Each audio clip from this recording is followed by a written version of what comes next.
Hello and welcome to Rajya Sabha TV. I am Vishal Dahiya and this special show is based on Pandit Deendayal Upadhyay, his principles, philosophies and their relevance in today's context.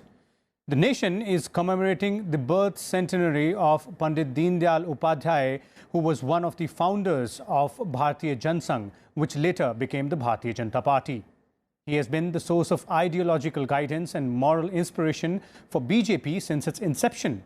He advocated the doctrine of integral humanism, which is defined as a classless, casteless, and conflict-free social order.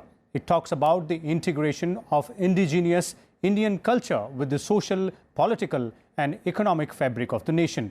He also envisaged the concept of Dharma Rajya for Indian state, which is duty-oriented, unlike other concepts which are rights-oriented. The purpose of Upadhyay was to identify desirable goals for Indian society and the intellectual and spiritual basis for their attainment.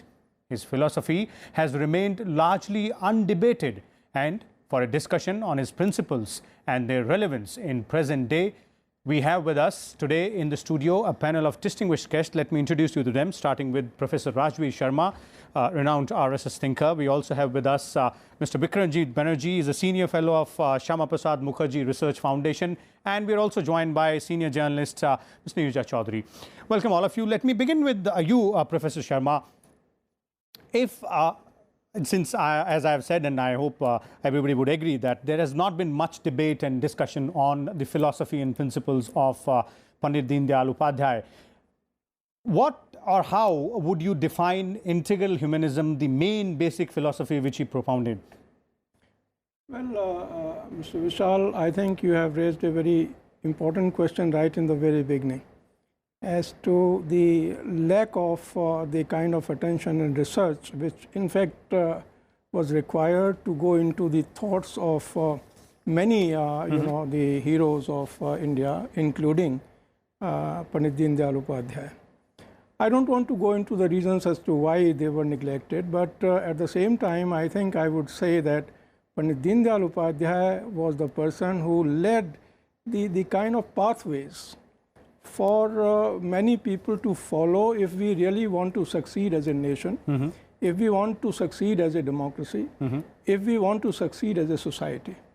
And he believed that, the kind of ideologies that have been propagated globally and also in India even after independence, he was very clear that Congress has in fact also has brought into the fabric of the government and its philosophy the Western philosophies and the Western ideas, which may not be conducive to the development, real development of Indian society or the economy.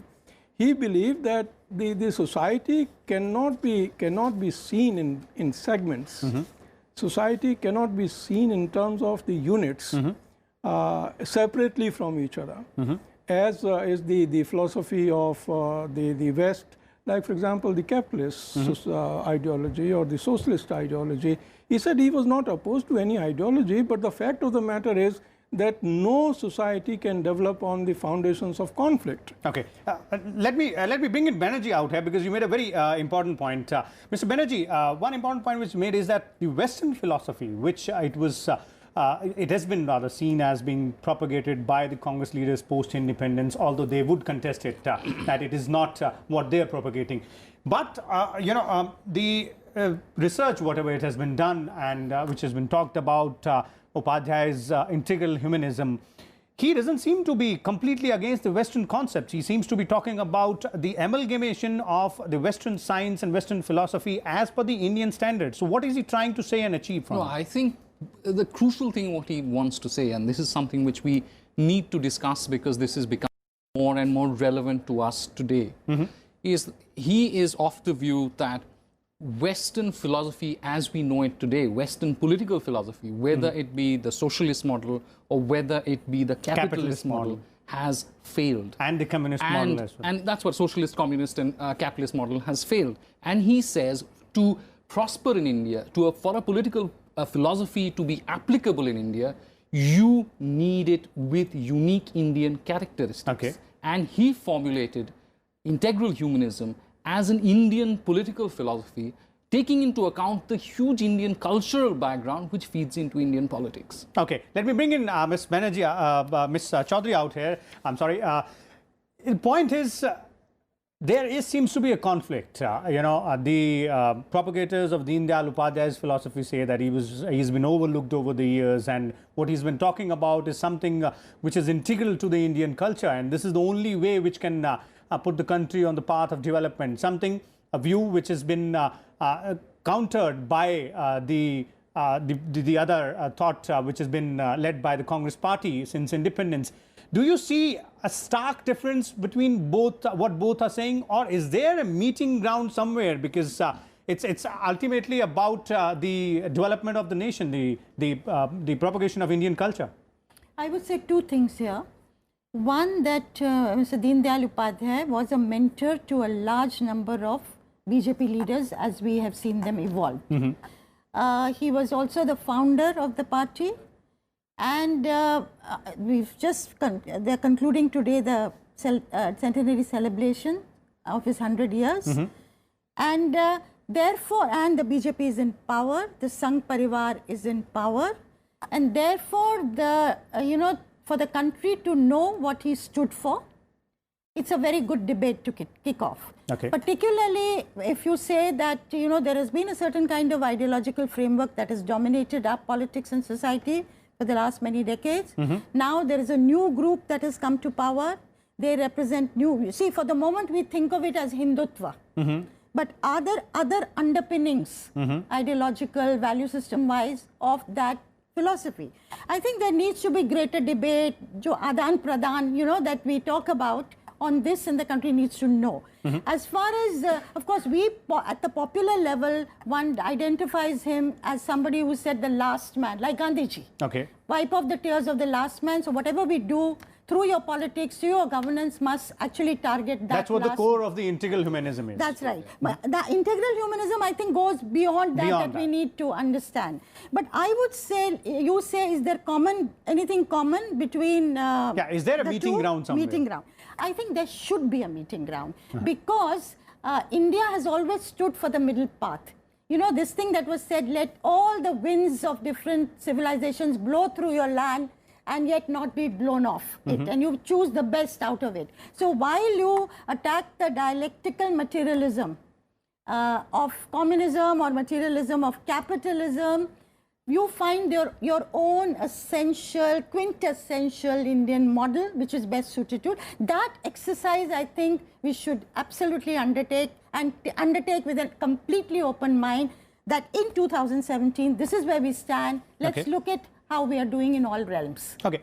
Professor Sharma, obviously you would want to react to what Ms. Chaudhary has said, but I would like to throw in one more point about integral humanism, because that is one thing which seems to be forming the core of his ideology. And it is being said that it's a holistic idea of human welfare, as Ms. Chaudhary was also pointing out, just like what Mahatma Gandhi said about the last man in the line, last man in the queue, the poorest man in the country. So is there something very different than what Father of the Nation had said? No, I think to a great extent, I think Pandit Deen Dayal Upadhyay was also in sync with what Gandhi has said. But let me first try to explain what is integral humanism as we discuss it many a times. In fact, as I was saying in the very beginning, that he believed that no real progress, social, cultural, political, or economic, is possible by looking into in compartments. We cannot look into political development by ignoring social development. Similarly, social development cannot take place by ignoring the other aspects. All of them are interlinked. All of them are interlinked. And he tried to explain it in an organic relationship, and even the development and happiness of an individual has to be looked into holistically. For example, he said that a man is in fact having four kind of attributes. What he said, man, buddhi, the atma or sharir, the body, mind, soul, and the spirit. So a person cannot be merely made happy by feeding the needs of the material needs or the bodily needs of a person. I mean, he needs the satisfaction of his spiritual kind of needs. He needs to be satisfied intellectually as well. So, as if you look at the development of an individual, then you will have to address all these four together. You cannot say that first let us meet the physical needs, and then we will take care of the other needs. There's no hierarchy of needs. Okay. He said that we cannot look into the hierarchical structures of satisfaction of the needs of the individual. We will have to take simultaneous kind of initiatives for that. Okay. And at the same time, he also said that, you know, the questions of, there's a chitti, the consciousness, national consciousness, what is being talked today as Bharat Bodh. He said the unity and diversity cannot be a slogan. It has to be lived. So feel the diversity. Okay. Appreciate the diversity. Assimilate the diversity. And that you cannot assimilate without understanding India. And therefore, the national consciousness is one. We all are not only citizens, but the sons and daughters of one mother India, nation. Okay. So he had a different kind of the definition even of nation. For him, nation was not merely a kind of a geography. Okay. It was not merely a political group of certain people living in a certain geographical territorial area. It is something beyond that. Okay. Let me bring in Mr. Banerjee out here. Mr. Banerjee, this seems to be a very, very, holistic concept. And if the way Professor Sharma was talking about, or we even read about the integral humanism, there are several aspects to it which we find the commonality between what he said, what Father of the Nation might have said, what other philosophies, as Mr. Chaudhary was pointing out, that there are several meeting grounds, and there has to be several meeting grounds. My point is, why time, the followers believe that why the time has come now to push through with this particular ideology? Is this the right opportune time for pushing it through, or has it been ignored for decades altogether, and things would have been much better if it would have been adopted earlier? No, it's very apparent to us as people who sort of believe in the political ideology is that it's always existed. It has existed, and the development of the BJP shows that it has followed this path and to where it is now. So it's not been not considered by its followers, but for mainstream media purposes. For the mainstream, it's largely been disregarded. Okay. And that is because the mainstream media has its own orientation. Now, because of the political relevance of the BJP, it is time that that discussion happens. And only when that discussion happens actually, then there is a broad churning within the Indian society, within the political society as well in India, to find out what is the correct path to go ahead. And we are quite convinced that Deen Dayalji's vision, and we won't call it ideology, but a vision of the political India is perfectly correct. Though he wouldn't possibly agree with the question of political or economics or social, because he did not believe in compartmentalizing. But together, the vision of India would be the perfect vision to go forward. Okay, let me bring in Mr. Chaudhary out here. Do you agree with what Mr. Banerjee is saying specifically, that the ideology of Deen Dayal Upadhyay, which he terms at vision, not ideology, has been overlooked for decades, and it was willingly overlooked, and as he's saying, the time has come now for the proponents to push through the ideology so that its benefits can trickle down? I never said push through. Well, that's the way it is propagating it. I think that would be fair, because certainly we've not had discussion on Deen Dayal Upadhyay, except in certain contexts, if LK Advani was in power as Deputy Prime Minister, he believed he was mentored by Deen Dayal Upadhyay. Mr. Narendra Modi looks up to. So, in that sense, Deen Dayal Upadhyay has had a bearing on the discussions. But yes, not in the way possibly that you will have it today, because as I say, he said the political relevance of BJP is there, and BJP leaders are in power in the states as well as at the center. So it will come much more into the political discussion and political space, and that's, I see nothing wrong with that at all. We should, I mean, these are new icons that they are bringing in. We should have a look at what they stood for. Secondly, I would say, like for instance, the holistic approach. He was, it was mentioned earlier also that opposed to certain Western concepts of democracy, socialism, and so on. Now, for instance, I often think of this, like it has been said that he was against individualism. Okay. Now, the whole concept of when individual rights becomes individualism, it's a very fine line. As a woman, I have a right as a woman to certain things. If you consign me, say, to the chula and say that's your place, otherwise, anything else you do will not be thinking of the family, the larger community, society, or it will become individual. I'm going to react.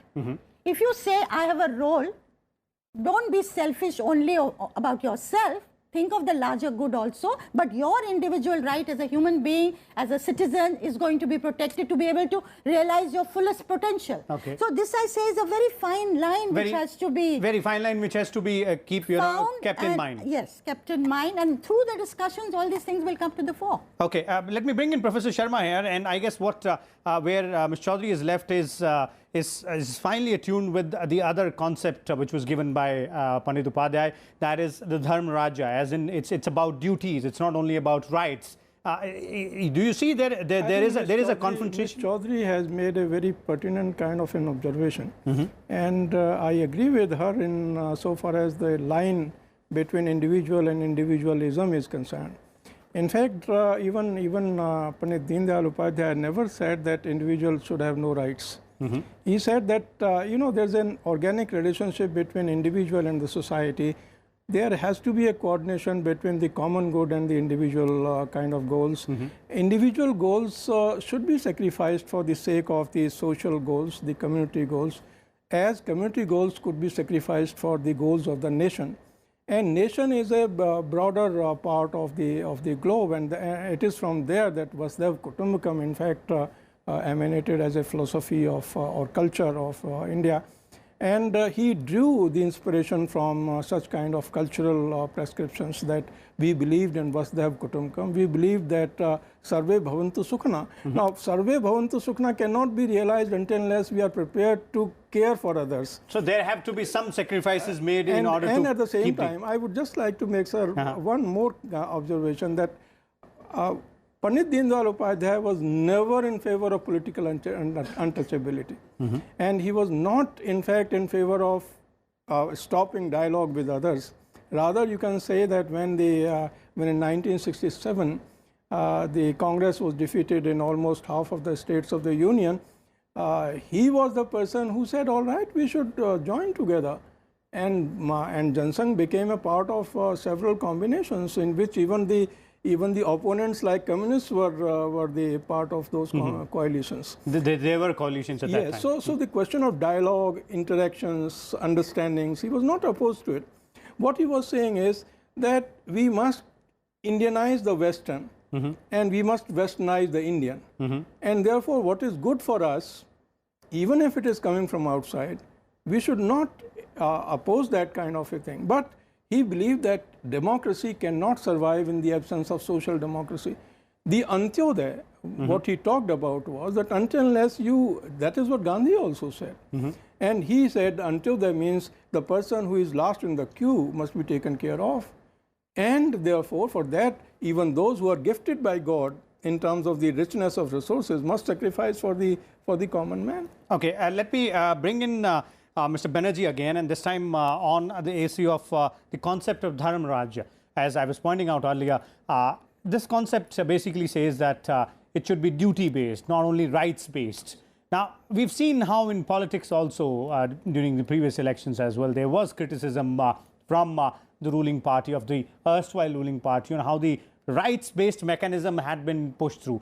So, is that the kind of which Upadhyay was opposing when he was talking about Dharma Rajya? For a second, can I? Okay, yeah, please. I think the kind of dharmic state which he was talking about was basically the question relating to duty as well as value-based politics. Okay. That politics should not be free from values. It should be a principle kind of a politics. Okay, Principal. No, I'll take the question. I think that's, I think to conflate the question of a rights-based with the entitlement-based model which the Congress had, with the broad framework which sort of this government believes that there should be, people should be equipped, and then they should be able to perform their obligations within society and participate as full participants in society, rather than being entitled to do so. That is, you can broadly say that sort of underpins the sort of ideological underpinnings of the government. But, you know, we also have to fairly take Deen Dayal ji's philosophy as a broad outline. Deen Dayal ji laid down the broad political outline on which policy, or taking inspiration from which policy has to be framed. Now, the entire Manrega entitlement policy, which the sort of Congress believes in, is an entitlement-based policy. Some part of it may be good, and the government has retained parts of it. Some parts may be not so good, and that will have to change. But these are governmental prerogatives, and these are policy orientation. Now, how we will, of course, the government has to be inspired by the vision of Deen Dayal ji, but how it actually works the policy on the ground, that will depend on the government. Okay. Ms. Chaudhary, do you agree with that particular explanation of rights versus duties concept? No, rights versus duties is fine. But duty is something that cannot be imposed. Duty is something that comes from within. Otherwise, it's a meaningless exercise. You can keep exhorting me to do duty, duty, duty, unless I'm convinced I'm not going to be doing it. So you have to create that moral force. You have to build character. All that is there. But there is certainly no society can go forward if the citizens are not going to pay attention to duty. Okay. Now, as far as the right-based thing is concerned, I would slightly disagree with this, because if you have a society and a country where after 7 decades of governance, you still have people who don't even have that one job or that 100 rupees coming as a result of Manrega. Now, there may be a lot of faults with the way it's implemented.